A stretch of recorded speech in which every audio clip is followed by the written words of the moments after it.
Meninggalnya Ratu Elizabeth II diikuti dengan diangkatnya Charles sebagai Raja Charles III. Charles menjadi raja di usia 73 tahun, menandai sebagai orang tertua yang naik tahta Inggris sepanjang sejarah kerajaan Inggris. Tanggal resmi penobatan Charles menjadi Raja Inggris belum diketahui.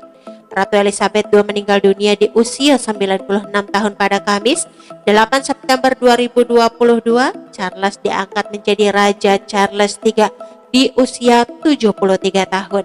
Dilansir dari tribunstyle.com, Ratu Elizabeth II telah memimpin Inggris selama kurang lebih 70 tahun sejak naik tahta pada tahun 1952, menandai kepemimpinan ratu terlama sepanjang sejarah kerajaan Inggris. Charles sendiri dikenal sebagai pewaris pertama yang tidak dididik di rumah, yang pertama mendapatkan gelar universitas, dan yang pertama tumbuh dalam sorotan media yang semakin intensif saat penghormatan terhadap bangsawan memudar. Charles telah mewujudkan modernisasi monarki Inggris. Dilansir dari Forbes Advocate, Charles hidup dengan reputasi yang penuh kontroversi. Ia telah menciptakan kehebohan karena perceraiannya dengan Putri Diana yang sangat dicintai publik Inggris.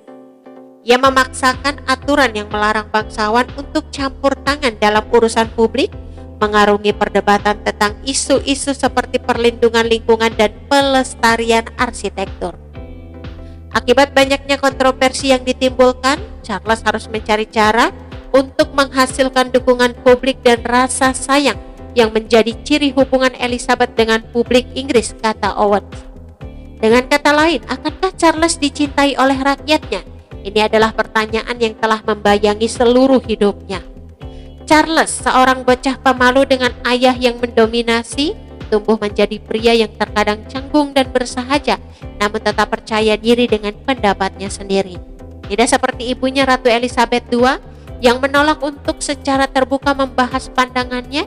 Charles telah menyampaikan pidato dan menulis artikel tentang isu-isu yang dekat dengan hatinya, seperti perubahan iklim, energi hijau, dan pengobatan alternatif. Aksesnya ke tahta kemungkinan akan memicu perdebatan tentang masa depan monarki seremonial Inggris, yang dilihat oleh beberapa orang sebagai simbol persatuan nasional dan yang lain sebagai sisa sejarah feodal yang sudah usang. Charles akan menjadi kepala negara untuk Inggris dan 14 negara lainnya termasuk Australia, Kanada, Selandia Baru, dan Papua Nugini telah membela tindakannya.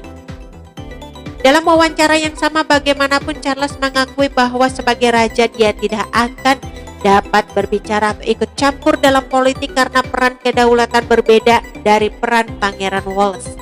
Charles telah menjalani kehidupan istana dan polo, menarik kritik bahwa dia tidak berhubungan dengan kehidupan sehari-hari, bahkan dicemooh karena memiliki pelayan yang konon meremas pasta gigi kesikatnya. Namun hancurnya pernikahannya dengan Diana membuat banyak orang mempertanyakan kelayakannya untuk naik tahta. Seiring bertambahnya usia, putra-putranya yang tampan mencuri perhatian. Charles bak dibayangi banyak hal. Penulis biografi Shelley Bedell Smith menggambarkannya sebagai orang yang terus-menerus dibayangi oleh orang-orang dalam keluarga terlepas dari takdirnya. Dia seperti terjebak di antara dua dunia. Dunia ibunya dihormati, sekarang dicintai, dan Diana, hantu yang masih membayanginya, dan kemudian putra-putranya yang sangat glamor. Butuh waktu bertahun-tahun bagi orang Inggris untuk memaafkan Charles atas perselingkuhannya yang diakui kepada Diana sebelum putri rakyat itu meninggal dalam kecelakaan mobil di Paris pada tahun 1997 silam. Bahkan perceraian dan kematian Diana masih terus diungkit hingga detik ini. Charles selalu hidup dalam bayang-bayang kisah tersebut. Oke teman-teman, itu sedikit berita dari channel Vlog Berita. Sampai ketemu lagi.